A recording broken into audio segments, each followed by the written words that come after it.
नमस्ते, मैं हूं रविंद्र गौतम और आप देख रहे हैं ब्लंटली स्पीकिंग। आज ठंड के मौसम में उसके ऊपर बारिश हो गई है और हम बारिश में सिंघू बॉर्डर पे हैं और यहाँ का जो आप नज़ारा, इसको नज़ारा नहीं कह सकते हैं, स्थितियाँ कितनी एक तरह से कहते हैं ख़राब हो गई हैं, बदहाल हो गई हैं।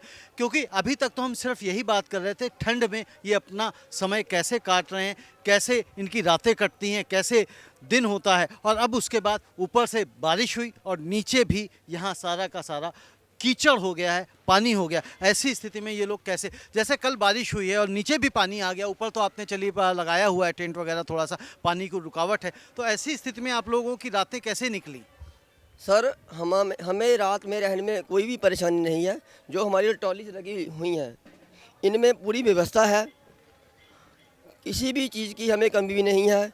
जो पंजाब से, हरियाणा से, यूपी से, किसी भी स्टेट से यहाँ सिंघू बॉर्डर पर पहुँचे हैं ना, वो अपने पूरी जिम्मेवारी से अपना जो है ना फ़र्ज निभा रहे हैं।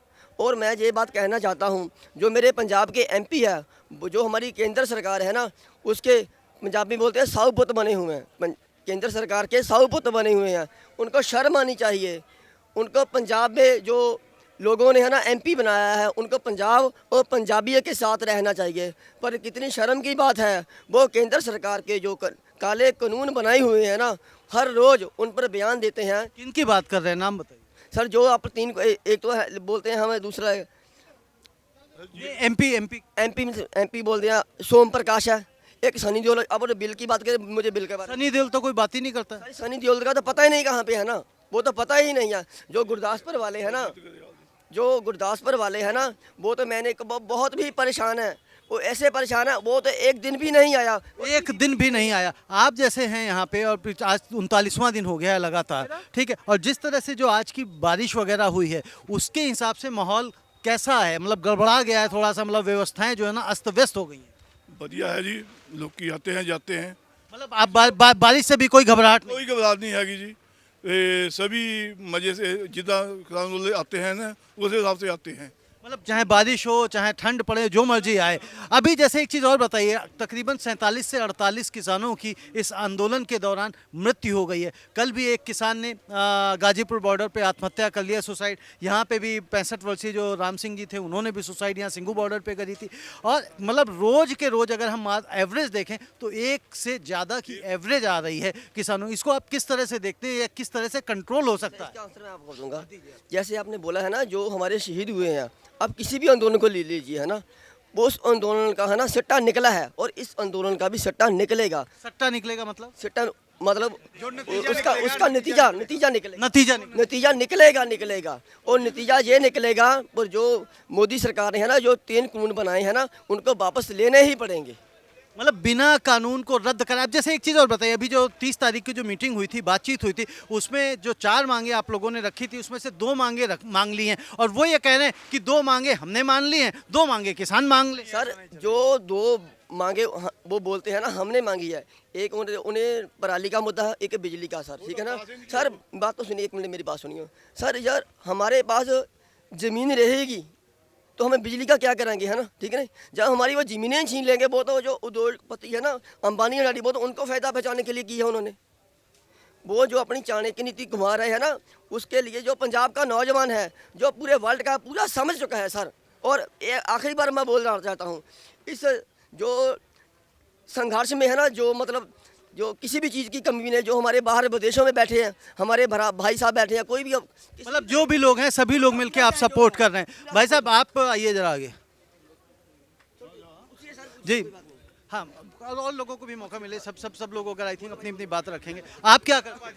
मैं खेती बड़ी करता जी। खेती बड़े? आप तो जीन्स वाले किसान हो, जैकेट वाले किसान हो। नहीं, किसान जीन पहन नहीं सकता। नहीं मतलब भाई आप देखिए ना, वो कह रहे हैं कि भाई कि जो वहाँ पे लोग जीन्स पहन रहे हैं तो किसान नहीं है, वो तो जीन्स पहनता है। जो किसान है वो अपना बता नहीं रखता कि मैंने लाख का सूट पहना है या कितने का पहना है, वो सादा सन के रहेगा, ऐसा है।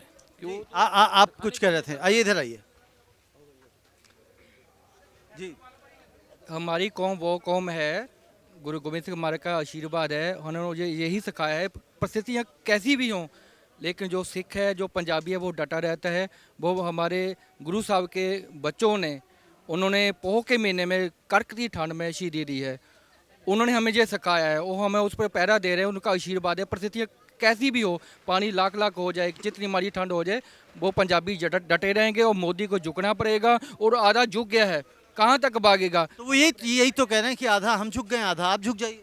पंजाबी झुकने वाले नहीं है। हमारे सिखों ने, हमारे गुरु साहब ने बताया है जी, मैदान फतेह करके ही वापस आना है। हम मैदान फतेह करके ही वापस आएंगे। आपका नाम क्या है? गुरजिंदर सिंह बनवाल। गुरजिंदर सिंह, तो जैसे अगर मान लीजिए आधा वो झुकें और आधा आप झुक जाएं, या जिस तरह से अभी भाई साहब ने कहा कि वो पुरानी वाली शर्तें वो मान लें और ये वाली हम मान लें, क्यों झुके? क्यों? जो बिल बनाए थे हमें बताया था उन्होंने, जैसे बिल बनाए वैसे वापस ले लें।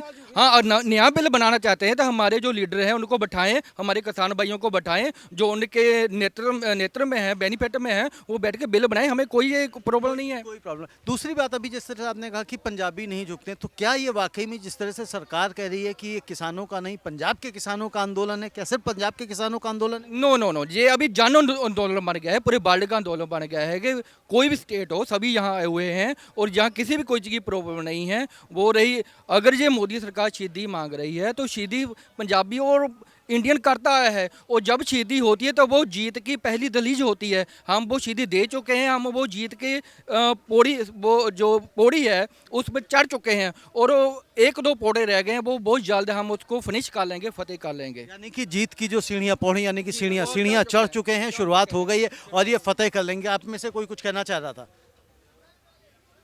हाँ जी। जी, तो आप ये जो इधर आओ ना साहब, ये जो वॉकी टॉकी लेके आप घूम रहे हैं, ये क्यों घूम रहे हैं, क्या मैनेज कर रहे हैं? सर ये स्टेज पर से आएगा ऑर्डर, कॉफ़ी चाहिए या कुछ भी। अच्छा, तो ये इस तरह से भी चीज़ें मैनेज हो रही हैं, पूरा का पूरा सिस्टम है। और इसी सिस्टम की वजह से अगर हम देखें तो ये आंदोलन पूरी तरह से शांति प्रिय चल रहा है। कहीं कोई किसी भी तरह की झगड़े की कोई खबर नहीं है, कोई भी चीज़ें नहीं। हाँ, कई बार मुझे, जब मैं यहाँ पे 3-4 दिन पुरानी बात है, तो मैं सिंघू बॉर्डर पे थे, 2-3 लोगों के फ़ोन आ गए कि वो आप कहाँ हो? हमने कहा मैं यहाँ हूँ। कहते कि वो झगड़े की खबरें आ रही हैं, तो हमने कहा जी पता नहीं कौन सी आ रही, मैं तो यहाँ हूँ, तो यहाँ है नहीं। तो लोग कई बार कुछ चीज़ें, जो चीज़ नहीं होती हैं, जो चीज़ें नहीं दिखाने की हैं, वो तो दिखा रहे हैं। जो वाकई में जो असलियत है वो दिखाने की आवश्यकता है, वो जनता तक पहुंचाने की आवश्यकता है। हम बार बार सोशल मीडिया पे कहीं भी कोई भी डिबेट हो रही होती है, डिबेट इन द सेंस लोग जो पोस्ट डाल देते हैं, कोई कहते हैं जी पिज़्ज़ा खा रहे हैं, कोई कहते हैं जी ड्राई फ्रूट्स खा रहे हैं, कोई कहते हैं कॉफ़ी पी रहे हैं, कोई कहते हैं कुछ कह रहे हैं। मैंने आप लोगों को एक वीडियो शेयर किया है, पूरा इंटरव्यू उनका दिखाया है कि किस तरह से जो पिज़्ज़ा की बात है, जो पिज़्ज़ा का लंगर चल रहा है। आप लोगों को तो डोमिनोज़ और पिज़्ज़ा हट से सब कहीं से मंगाना पड़ता है, लेकिन यहाँ पे उन्होंने बताया कि वो होशियारपुर गांव से थे। उन्होंने कहा कि हम हर संडे को वहाँ पे पिज़्ज़ा का लंगर लगाते हैं और वही काम हम यहाँ कर रहे हैं। और मैंने आपको ये भी दिखाया था कि जो लाइन लगी थी पिज़्ज़ा के लंगर के लिए, कौन लोग थे? सबसे ज़्यादा आस पड़ोस के ही लोग थे, इसी एरिया के लोग थे, सिंघू बॉर्डर पे फैक्ट्रीज़ के, यहाँ रहने वाले वर्कर्स के, उनके बच्चे, ये सारी चीज़ें हैं। तो आप लोगों को मैं बार बार निवेदन करता हूँ, विनती करता हूँ, आपको यहाँ आए, देखें, समझें। सिर्फ और सिर्फ प्रश्न उठाने के लिए प्रश्न करना है, किसी को नीचा दिखाने के लिए प्रश्न करना है, किसी को क्वेश्चन करने के लिए क्वेश्चन करना है नहीं। आपको उसका सॉल्यूशन भी पता होना चाहिए, कारण भी पता होना चाहिए कि ये अन्नदाता सड़कों के ऊपर क्यों है, क्यों इतने सालों से 11-12 हज़ार किसान हर साल आत्महत्या करता आ रहा है, क्यों? अगर कुछ लोग यहाँ पे अगर अच्छे हैं, सभ्य हैं, पढ़े लिखे हैं, संपन्न है, तो उनके ऊपर आप सवाल उठाते हैं कि वो जीन्स पहने वो इसलिए किसान नहीं हो सकता है, वो अंग्रेजी बोलता है इसलिए वो किसान नहीं हो सकता। लेकिन पंजाब के बारे में हम सब ये भी जानते हैं, यहीं पे कुछ लोगों ने बताया कि आधा पंजाब तो बाहर भी बसता है। कनाडा की आप बात कर लें, यूरोप की बात कर लें, अमेरिका की, तो वहाँ से भी लोग, जो भाई बंधु लोग हैं, वो भी सपोर्ट कर रहे हैं और वो अपनी फैमिली को भी लगातार सपोर्ट करते रहते हैं। इस कारण भी वो संपन्न है। और MSP जिसकी बात हम कहते हैं ना, सिर्फ 6% लोगों को मिलती है, तो सिर्फ 6% में ज़्यादातर किसान पंजाब के और हरियाणा के हैं, इसलिए उनको इसका सुख पता है और इस सुख को छीनने का उनको दर्द का आभास हो रहा है, जिस कारण वो आंदोलन कर रहे हैं। धन्यवाद, नमस्ते।